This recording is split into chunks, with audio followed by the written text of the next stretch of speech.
So now we talked about many of the qualities, and there are much more, many of the qualities that are very beautiful about this sign. But let's now get into some of the shadow aspects.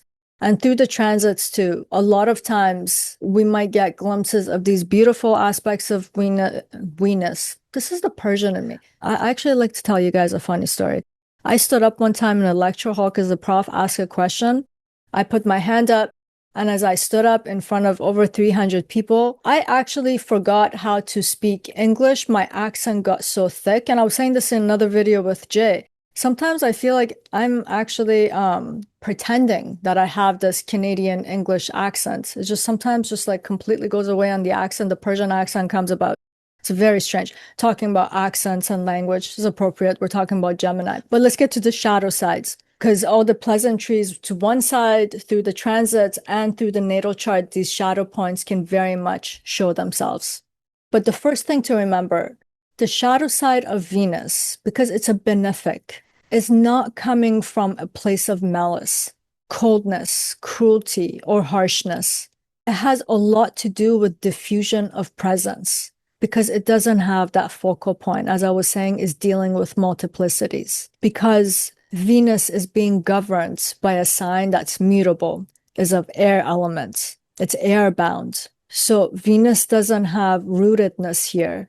And rootedness, what is that related to? Being enduring and being loyal. And it's not to say that Venus in Gemini lacks these feelings, but the problem is Venus in Gemini doesn't actually feel these things as feelings. It's having thoughts about it. And when love is being processed through cognition rather than the heart, it always risks becoming detached, indifferent, fragmented, change its mind because it was thinking that yesterday, it's having a different thought today. And it can also become very performative. So yes, Venus in the sign of Gemini is very charming. It's very attractive. It's witty. It's agile. It's able to mirror other people with uncanny precision. It can even start to speak the language of other people the way other people want to hear it.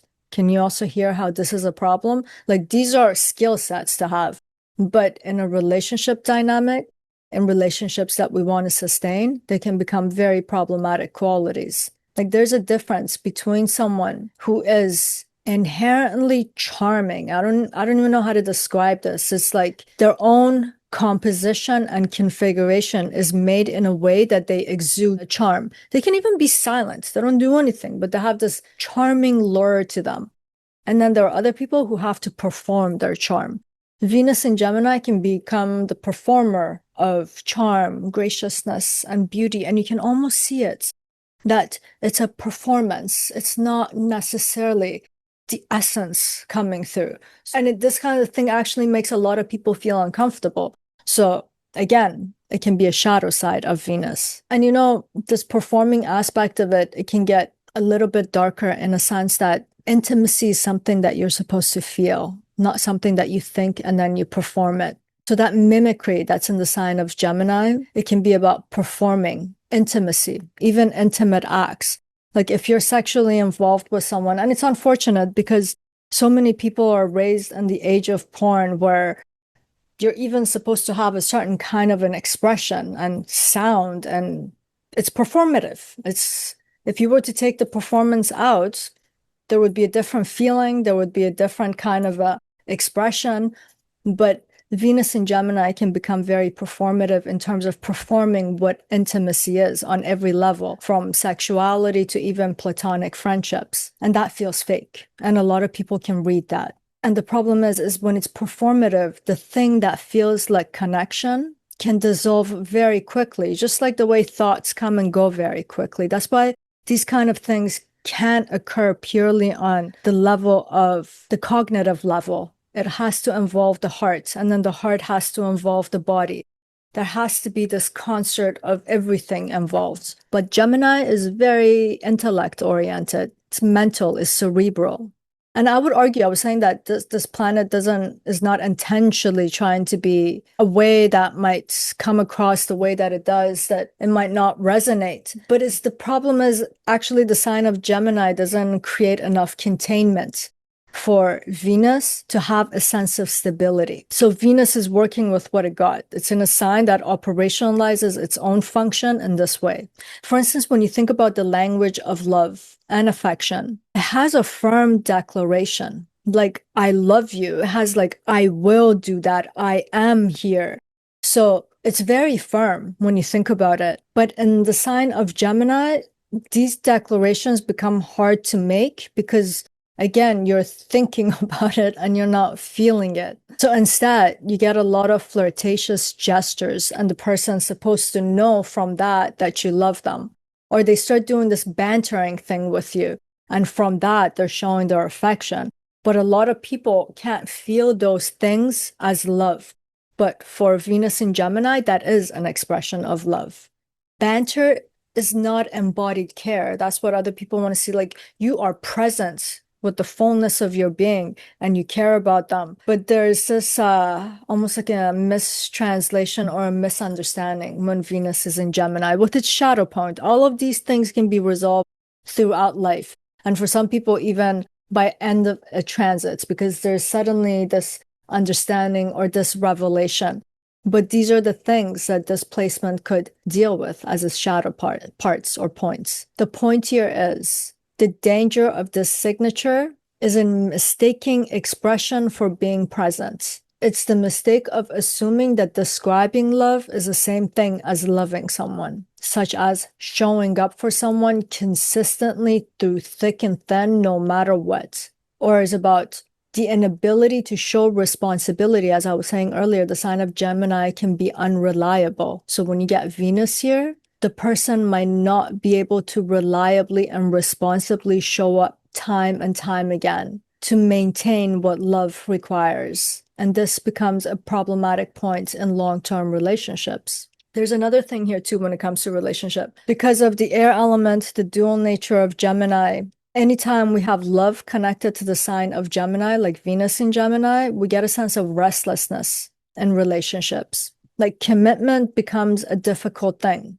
Venus in Gemini wants to engage with you lightly and broadly. It doesn't want the depth. And usually the depth is like digging one hole that's very narrow, long, going into some deep, dark place where you can't move anymore.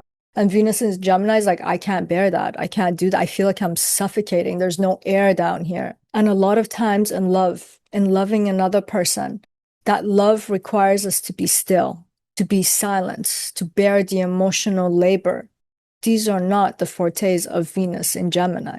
When things become too heavy for this placement, things become too murky. Things are too slow. Things become too hard. And the first impulse is to disengage. Like, suddenly your attention that was on this person's completely somewhere else. So the person's seeking new conversation, a new spark with someone else. Venus in Gemini can be very flirtatious in this way, which feels very inappropriate to, let's say, their partner. Talking about fortes, loyalty is not Venus's forte here. At least it's not first nature to it. It's something that, again, it requires mastery and it requires a lifetime of learning, and one can arrive, but it's something that one has to become conscious of. It's not a natural consciousness already embedded in the person. You know what, guys? Every time I almost get halfway through the video, I have like a heart attack moment. Am I recording? I'm recording. That's good. But I was saying, it is definitely something that can be cultivated. There's a receptivity in benefic planets that they're willing to learn. Like, in Mars or Saturn would say, I don't have a flaw. What are you saying? I will never admit defeat. I will never admit that I'm wrong. So this kind of a person will have an entire lifetime pass by and they can't learn. One of the beauty of the benefics are that they are excellent students. They can retain, they can absorb because they have that receptivity in them. They have the willingness. They have an ability to share. They have an ability to communicate. So Venus can definitely learn. But I'm just saying it doesn't come first nature and naturally, these qualities. And if one doesn't work at it, it definitely becomes one's demons or demons of other people in relationships because they have to deal with it. Like, on a most unconscious level, Venus can become about collecting experiences rather than the builder of bonds that are sustainable and they can endure all the tests of life. It can be someone who can easily mirror other people, but it has a very hard time revealing something truthful or of the essence of themselves. And this is not because they are a liar, it's because it requires stillness, silence, time to actually get to know someone with depth, to be able to reveal yourself and not to feel vulnerable. If you're constantly bouncing off every surface, you're not creating depth. In fact, you're doing that to protect yourself often because you don't want to feel vulnerable, because you're not allowing very strong connection and bonds to be created. So we can see with Venus in Gemini, there can be a risk of emotional bypass. As much as Venus is of the feminine principle and it has a lot to do with emotions, not as much as Moon, but it does. And it wants this emotional bypass. Generally, the way it does this, at least that's a better way of saying this, the way that it does this is not through denial that it's emotionally bypassing everything, like I didn't feel it, but it's through constantly creating distractions for itself. And the way that it does that is by using its intellect again, not allowing itself to fully feel with the depth of its feelings. So it starts to overthink, rationalize, analyze, or a very common thing to do, to just joke things away and being very cute. But in the long run of life, such things are not cute. And then there's another thing too, why Venus in Gemini doesn't want to be emotionally penned down. And it doesn't want to reveal so much of its own emotional depth or truth. For one, it's not allowing itself to feel it, so it's not aware of it. But then there's another factor too, which is related to having kind of an unnamed fear, which is very strange to have things in the sign of Gemini and not to name them. Because the ruler Mercury, that's Mercury's business. That's Mercury's hustle. Name this and that, and that's that. That's not that because it is this. But when Venus, that was totally Persian. But when Venus is in the sign of Gemini, its unnamed fear is related to see my own emotional truth or to see your emotional truth is about losing freedom, or I might lose myself. I just need to keep it on the surface. We need to keep it light. We don't need to get all hot and heavy here about who you are, what I am, what you feel, what I feel. Because again, these kinds of things stop us in our tracks. Like when we have a discussion that turns into an argument with our beloved, usually the argument's because the other person feels misunderstood. So you have to stop everything and you have to give everything of yourself to another person. This is a very hard thing to do for Mercury or Venus in the sign of Gemini. And if you think about it, on a deep psychological level, we're talking about disassociation. We're talking about escape artist here when it comes to emotions and intimacy. It's like that trickster side of the ruler of Gemini, Mercury, that also exists in the sign of Gemini, coming through when it comes to love, relationship, and intimacy. Like we have Mr. or Miss Houdini here. It's like the messenger who's supposed to deliver the messenger, but the messenger disappears with the message. Message never delivered. Venus in air signs, when you put Venus in Aquarius too, you get a lot of platonic relationship because of that cerebral air aspect of that sign. So these are not constant qualities. Like the way that I'm talking about it, I really hope that I'm not giving off the feeling like this is what Venus in Gemini is at all times. These are the shadows of this planet. When one does not have self-awareness, self-understanding, self-mastery. It's not like Venus in Gemini is always trying to escape heavier emotions. It's always trying to be light, or it's like just rambling and trying to be charming and doesn't try to connect. No. But these qualities can very much be there if someone hasn't worked on themselves yet. And they're constantly finding themselves in relationships that don't work. Well, sometimes if every relationship doesn't work and it ends the same way, we need to stop ourselves in our track and kind of be like, okay, what am I doing? Those are the shadows. We work on them, we incorporate them, and then we move on with life. And we have to remember the kind of gift that this placement brings. Venus in Gemini, people who are born that way, or when we have it through transit, we're talking about a gift, which is about creating beauty through communication, through words, through body language, self-expression in that sense. Curiosity is a beautiful thing in life. It's talking about having a sense of vitality, a willingness in life to live, to learn. Venus in Gemini has this gift, or the transit brings this gift. There's nothing wrong with keeping love at times light. It's beautiful for love to be playful because that means it's responsive. It's not dogmatic about this is what love ought to be, this is how we do love. It has flexibility, and that's a beautiful thing. That's how you're able to actually change with your partner throughout the years. That's what I mean about once when the shadows are worked out, once when we're not operating from the problematic space of this configuration, it's a gift in itself. But if we don't deal with it, we're talking about a kind of a misalignment that creates a lot of problems.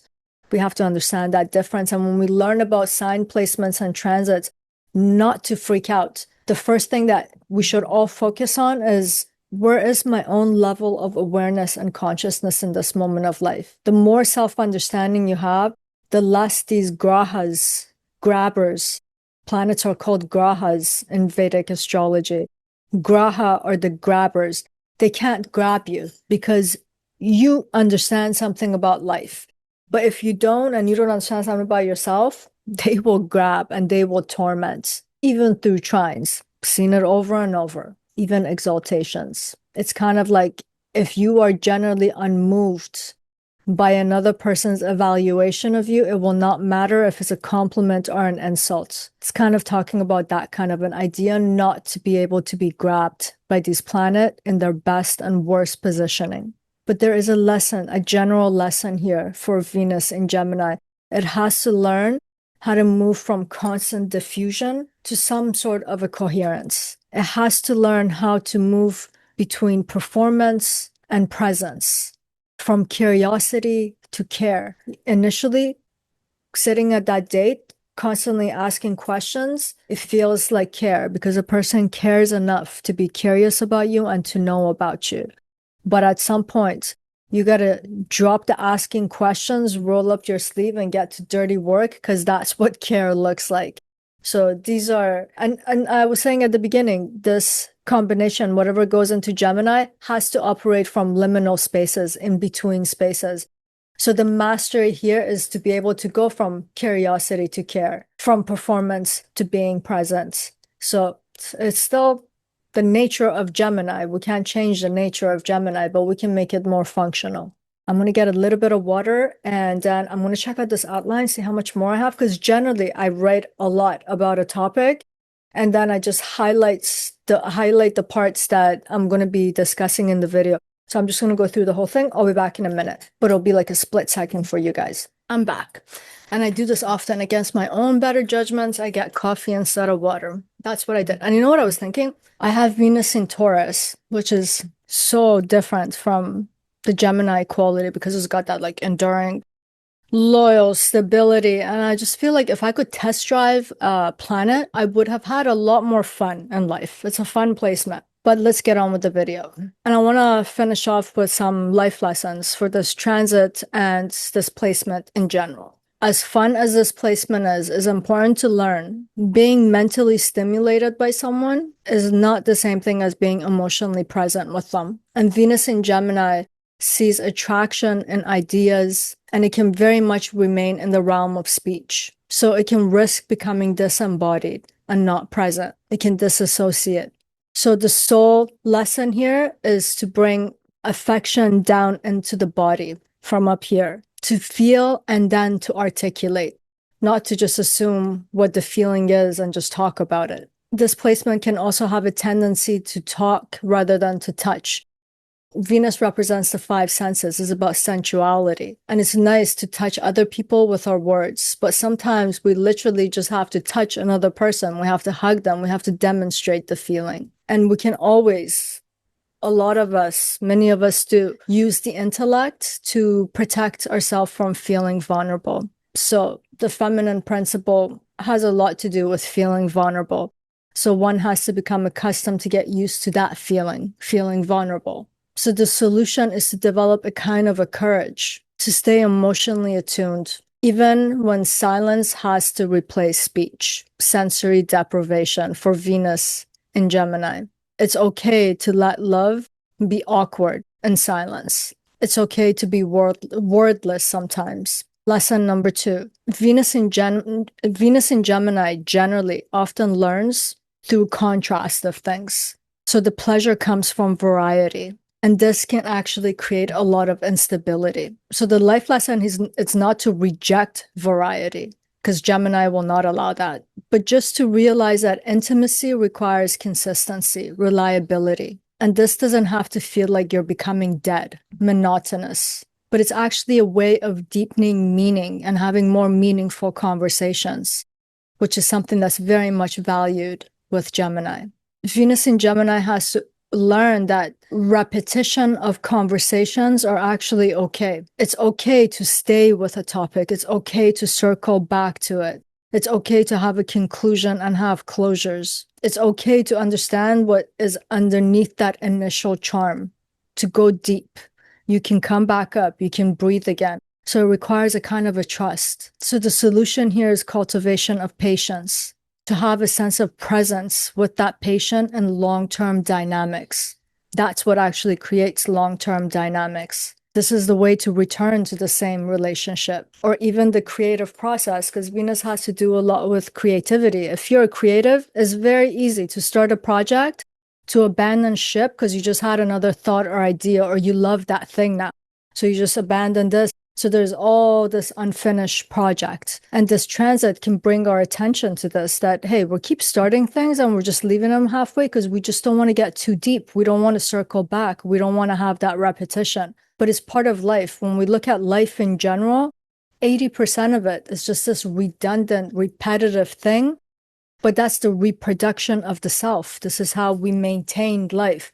So Venus in Gemini has to learn that, especially when it comes to love, relationships, because these are Venus's significations. So now on to lesson number 3. I was explaining this a bit earlier. Because of that mimicry quality that's in Mercury's sign of Gemini, Venus can very unconsciously perform love to meet other people's expectations. So it starts to just say the right things, cooperate because that's what's required, appear very agreeable, and even become what other people want it to become. But this, like, to state the obvious, this is to never be seen for who you really are. Here, Venus in Gemini has to get comfortable with breaking the spell of that charm that is constantly putting on other people, especially through the way it expresses itself, deflects, diverges things, just to not go deep into things again. Like, I'll be whoever you want me to be. That's its charm. So the solution here is to speak the truth even when it doesn't feel smooth, even when it doesn't please other people. It's okay to be displeasing sometimes. It's to be okay with having moments where you appear clumsy, where you have contradictions and you can't relate. It's totally okay. It's just that the person has to become okay with having these feelings. Now we get to lesson number 4. I was saying this earlier also, there's a tendency to avoid all kinds of heaviness, like confrontation and emotional messiness. Not Venus in Gemini. But when we look at what deep relationships are about, is the capacity to stay with what's just unresolved, is about holding ambivalence and the ability to hold attention without trying to create some sort of a distraction or a divergence to escape this heaviness that's on the table. Like, Venus in Gemini has to learn that, hey, grace can actually coexist with contradiction, with heaviness. So the solution here is not to always cerebrally trying to just explain away pain or confusion. We have to learn how to sit with it and just let it be part of the landscape of love and relationship and human dynamics, because that's how we human beings operate. Lesson number 5. Venus in Gemini can become a collector of attention, because Venus has that attractive quality. So this is part of its lure and attraction. So it wants validation, and a lot of his interactions can be based on getting that kind of a validation, especially when it's still unaware of its own core inherent value. So Venus in Gemini has to learn its own inherent value from within and not the kind of external feedback that is getting, let's say, through its communication abilities, or what kind of mood or mode is able to generate through its performance and its speech and its charm and its attractiveness. So in a sense, here, Venus has to learn what's truly beautiful and meaningful. worthy of commitment. And not because it's interesting to others, but because it resonates internally. So it's about asking, what do I truly love and value, and feel it without referencing trends, audience, or what kind of a feedback it's going to receive. Because it wants that feedback so that it can communicate. That's what communication is all about. But it just has to know where its own stance is before it starts to do that performance again. So in general, we could say all the life lessons for Venus is to slow down the speed of connection, to drop deeper into experience, stay longer with what's uncomfortable, speak less, and feel a little bit more. It's about bringing care into cleverness, sincerity into style, and to understand that the real art of love is not just about communication. It's a component of it. Love is blind. People fall in love from behind the wall, but when they get to see each other, it requires a different kind of depth and a different kind of interaction. So it's a part of it, communication. It can't be all of it. In a sense, at its most difficult mode of operation, Venus sees the act of connecting with someone almost like an entertainment. So they have to learn, you don't have to impress someone else's mind, you have to actually impress someone else's heart. And you have to feel so you know what impresses you. And we're going to wrap up this video. The planets and signs for me always end up to be longer than other videos. I think this video is long too. I don't know. We'll see once when I'm editing. But to wrap it up here, we have to remember that this is not in itself an archetype of stillness, but movement. Love here wants to explore, it wants to communicate, it wants to have fluidity, and that is totally fine because that's what Gemini accommodates. But we just have to become more aware of our connection. And through this transit too, how are we connecting with other people? How do we communicate affection? How can we connect the minds, but also connect the hearts? And maybe we can connect the heart after the minds are connected, because that's how Gemini operates. But we have to be able to drop a little bit deeper. And in the next 30 days, while this transit's going on, it's good to understand when charm is actually a form of avoidance, where cleverness is masking our discomfort, where relationship feel like a performance rather than a genuine reflection of how we feel internally. It's a good time to also tune into the subtleties of what people are saying, because Venus has to do about the five senses. And I was saying this placement can be very metaphorical. So it can have a lot of internal evocation about, like these are the people who will have a taste associated to sounds. Numbers have a color. This is a Venus in Gemini or a Venus Mercury conjunct. So they bring a sense components to things that are abstract out there. So it's actually good to start paying attention to these connections that the mind is making. It's revealing a lot about us. And this signature is also very good at reading between the lines. Again, Venus in Gemini, or when Venus and Mercury are very closely conjunct. It's about knowing what's being said when it's unsaid. And when these kinds of transits come up, it's telling us these kinds of modes and moods and ways of beings are coming up, and they always have a reason behind them. So it's good to know. And we'll just wrap it up here now, actually, for real. And if you'd like to know how these archetypes are showing in your life, because you have to look at the house that is sitting in, the entire dynamic of the chart, the subcharts, you guys can contact me at the link below in the description box below this video, or go to parisayazzi.com.